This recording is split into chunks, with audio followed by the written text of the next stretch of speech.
करवीर निवासिनी आई अंबाबाई महालक्ष्मी मंदिराच्या विकास आराखड्याची मंजुरी मिळाल्यानंतर मंदिराच्या भागाच्या संवर्धनाचं जे आपलं काम सुरू आहे त्या कामामध्ये गुढीपाडव्याच्या पूर्वी गाभाऱ्यातील स्वच्छतेचं आणि काही संवर्धनाचं काम जे शक्य आहे ते व्हावं या अनुषंगाने उद्या 14 मार्च पासून 17 मार्च पर्यंत 4 दिवस श्री महालक्ष्मी, श्री अंबाबाई मंदिर, श्री महाकाली आणि श्री महासरस्वती हे 3 गर्भगृहांमधील अंतर्गत आणि बाह्य संवर्धनाचं काम पुढील 4 दिवसांमध्ये पुरातत्व विभागाकडून केलं जाणार आहे।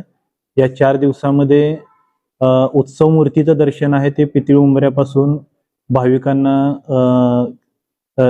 उपलब्ध करून दिलं जाईल। तर देवस्थान समितीमार्फत सर्व भाविकांना विनंती आहे की या 4 दिवसांमध्ये संवर्धनाच्या कामाच्या अनुषंगाने प्रशासनाला, देवस्थान समितीला सहकार्य करावं।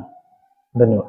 चॅनलला सबस्क्राइब करा आणि परिसरातील ताज्या घडामोडी सर्वात आधी बघण्यासाठी बेल आयकॉन